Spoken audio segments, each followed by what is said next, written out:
language of experience. What people's words reveal about the life they have lived. Let me begin with something very important. This talk is not created to judge people who have been divorced, and it is not meant to praise those who have never divorced. That is not the point. The purpose of this video is far simpler and far deeper, to understand where people's words come from. Because every opinion we express, every interpretation of life, love, and relationships comes from somewhere. It comes from the stage of life we have passed through. Most people believe that when someone speaks, what matters is whether their words are logical, convincing, or morally correct. But life teaches us something more subtle. What truly matters is not how logical a statement is, but what kind of life experience produced that statement. Two people can be asked the exact same question, yet one person speaks about emotions, another speaks about structure. One person evaluates the people involved, another explains the process that led to the outcome. Why does this happen?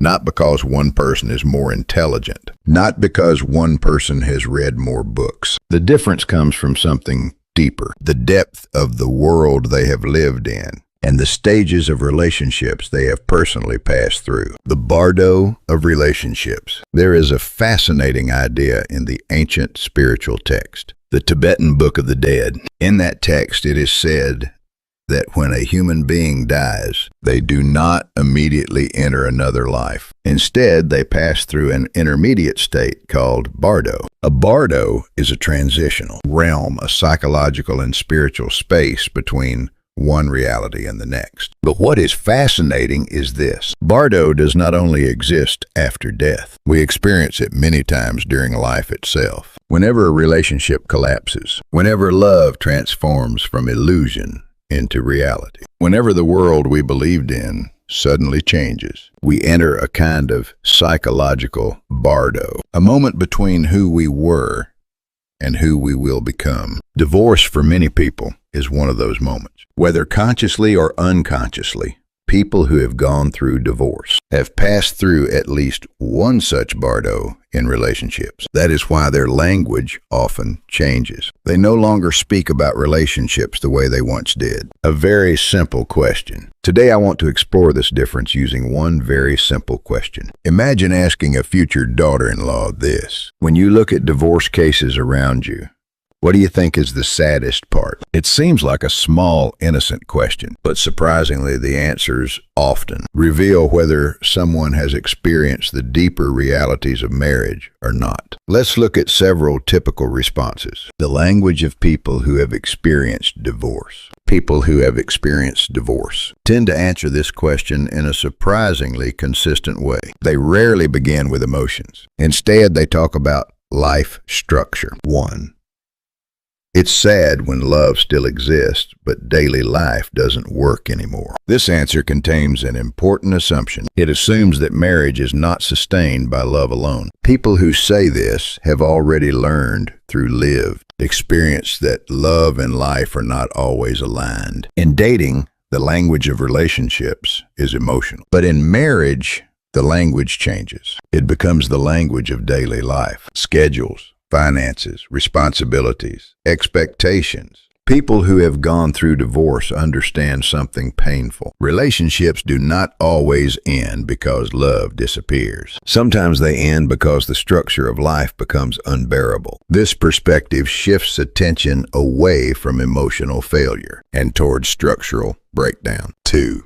It's painful to watch. Relationships collapse under the weight of responsibility. Another common answer from those who have experienced divorce focuses on responsibility. They talk about the realities that come after the wedding. Finances, roles, family expectations, and raising children. These pressures do not necessarily make people bad, but they can make relationships extremely heavy. Again, the ancient teachings of the Tibetan Book of the Dead offer an interesting metaphor. The text teaches that every choice generates karma, a chain of consequences that follows that decision. Marriage is not simply a romantic choice. It is the moment when the consequences of that choice begin to unfold. People who have experienced divorce often recognize this. So instead of love faded, they say responsibility became too heavy. This is not emotional judgment. It is the perspective of someone who has felt the weight of consequences. 3. It's heartbreaking when the wounds between people become too deep. Those who have gone through divorce also understand something about conflict. From the outside, arguments may look like temporary disagreements. But in long relationships, conflict accumulates. A careless word, a repeated disappointment, a moment of betrayal. Over time, these experiences slowly erode two fragile foundations: trust and self-respect. The pain is rarely about one argument. It is about the slow accumulation of unresolved wounds. The tragedy is not that people fought. The tragedy is that the wounds eventually became too deep to heal. 4. It's sad when years of effort suddenly feel meaningless. Another perspective appears frequently among people who have gone through divorce. They talk about time. Marriage requires enormous investment, years of effort, patience, plans for the future. When divorce happens, people are not only losing a partner, they are confronting the collapse of an entire life structure. A shared world dissolves. And what hurts most is not always the loss of love. Sometimes it is the realization that years of devotion must now be folded away, like a closed chapter of life. 5. It's painful when small conflicts slowly destroy the relationship. Finally, many divorced individuals emphasize something subtle. Relationships rarely collapse because of a single dramatic event. More often, they deteriorate through small, unresolved tensions, minor disagreements, misunderstandings that are never repaired, moments of resentment that quietly accumulate. Eventually, these small fractures create structural fatigue, and one day, the relationship simply can no longer hold itself together. This is the language of someone who has learned to see relationships not as isolated events, but as long-term processes. The language reveals the life. When we step back, something interesting becomes visible. People who have experienced divorce rarely focus on who was right or wrong. Instead, they explain how the relationship collapsed. They talk about daily life instead of emotion, processes instead of incidents, structures instead of personalities. Their language reflects someone who has already crossed the line between illusion and reality. In philosophical terms, they have passed through a relationship bardo. They have seen the difference between love as a feeling and marriage as a lived system. Why this question matters. So the purpose of a question like this is not to test someone. It is not meant to judge. Rather, it quietly reveals the language of relationships a person speaks. Do they speak the language of romantic imagination or the language of lived experience? Do they focus on emotions or do they recognize the structures that sustain or break relationships? When we learn to listen this way, something fascinating happens. We stop judging people's words. Instead, we begin to see the life stage from which those words were born. A final thought. Relationships rarely fail because one person is bad. More often, they fail because two people are standing at different stages of experience. Understanding this difference is not about criticism. It is about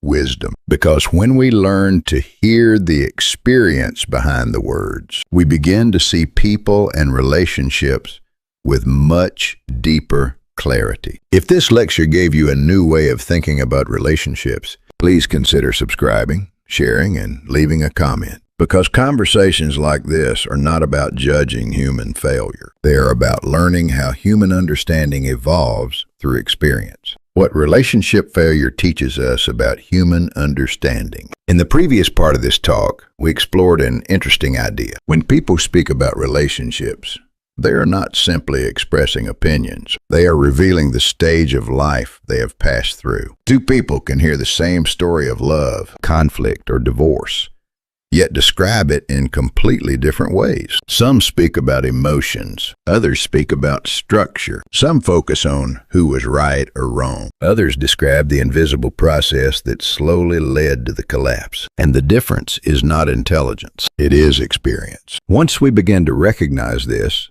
something fascinating happens. We stop judging whether someone's answer is correct. Instead, we begin to ask a deeper question. From what life experience was that answer born? With that perspective in mind, let us continue the exploration. A second question that reveals experience. Imagine asking a future daughter-in-law a very ordinary question. Watching your friends' relationships fail, what is something you learned from it? At first glance, this seems like a harmless conversation starter. But surprisingly, the answers often reveal something deeper. They reveal whether a person has crossed certain psychological thresholds in relationships, or whether they are still observing relationships from the outside. Let us first look at how people who have experienced divorce often respond. How people with divorce experience answer. Although their personal stories differ, their answers tend to move in similar directions. 1.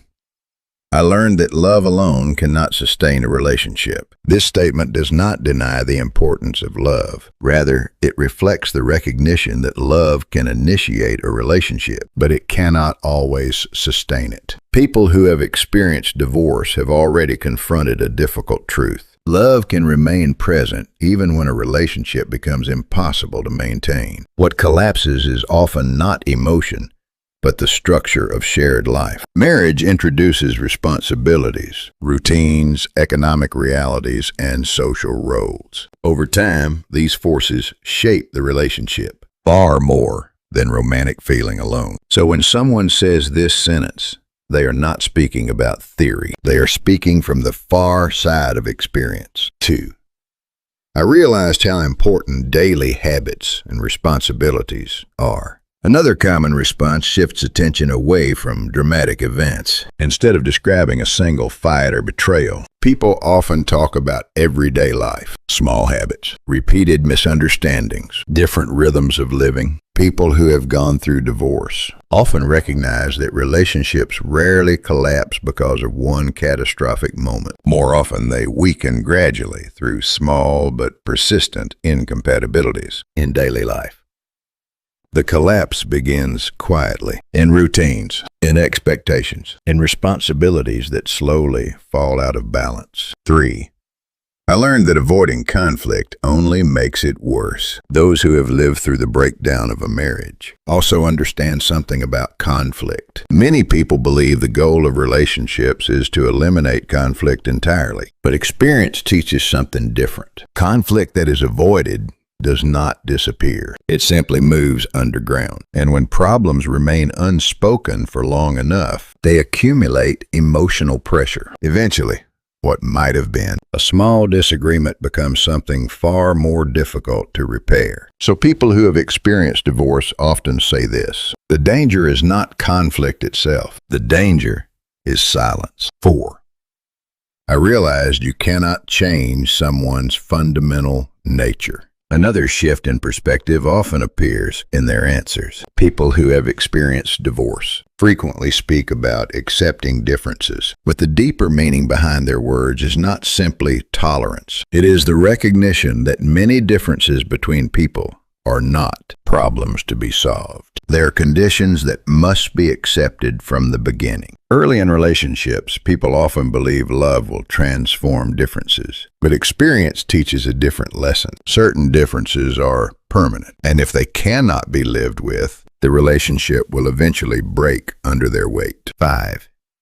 Even separation can teach something. This final statement is perhaps the most difficult one. It is not a sentence that emerges immediately after a painful breakup. When wounds are fresh, separation feels like failure, injustice, or loss. But sometimes, after enough time and reflection, people begin to see meaning in what happened. Not justification, but understanding. Reaching that stage requires passing through a profound psychological transition. And this is where the ancient perspective of the Tibetan Book of the Dead offers an interesting metaphor. The relationship bardo. In this text, Death is described not as an ending, but as a transition through an intermediate state, known as the bardo. The bardo is a space between identities, between worlds, between one form of existence and the next. Divorce, in many ways, resembles this process. It is the death of a relationship, but it is also the beginning of a new psychological stage. The answers we just examined reflect people who have not simply experienced that collapse. They have passed consciously through that transition. They no longer cling to romantic illusion. They recognize the weight of shared life. They do not avoid conflict. They accept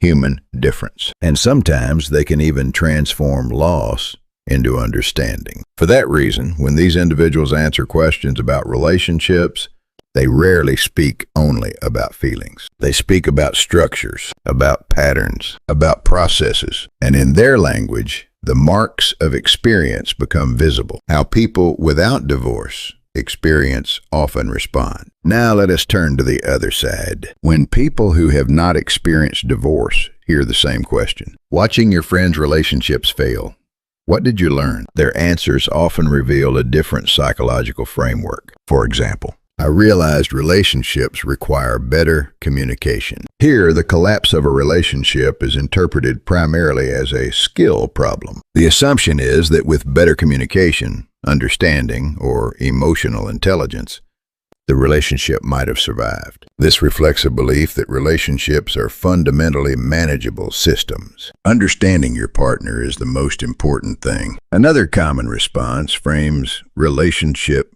failure as a problem of insufficient empathy. The underlying assumption is moral. If people simply tried harder to understand each other, the relationship might have worked. But lived experience sometimes reveals a harsher reality. There are relationships where mutual understanding exists, yet the relationship still cannot survive. Every failure becomes a lesson. This answer reflects a psychological tendency to reinterpret painful events as part of a personal growth narrative. This interpretation can be healthy, but it can also soften the recognition that some failures are not merely learning experiences. They are life-altering events. Events that permanently reshape one's understanding of relationships. Matching expectations is important. Here, relationships are understood as negotiable agreements. If both partners align their expectations, the relationship should function. But from a philosophical perspective, especially within the worldview of the Tibetan Book of the Dead, expectation itself can become a form of attachment, and attachment often becomes the source of suffering. What these differences really mean. At this point, it is important to emphasize something. These differences do not mean one group is right and the other is wrong. They simply reveal different stages of lived experience. People who have experienced divorce often speak from the perspective of structural reality. People who have not experienced it often speak from the perspective of emotional interpretation. Both perspectives are human. Both are understandable, but they emerge from different positions within life. Hearing the life behind the words. Once we understand this, conversations about relationships change completely. We stop listening only to the content of what someone says. Instead, we begin to hear the life behind the words. We begin to recognize which experiences a person has already passed through and which experiences they have not yet encountered. And in that moment, something deeper becomes visible. Not merely opinions, but the depth of a person's lived world. If this reflection offered a new perspective on how people speak about relationships, please consider subscribing, sharing, and joining the discussion below. Because understanding relationships is not about judging others. It is about recognizing how human wisdom slowly evolves through the experiences we pass through in life.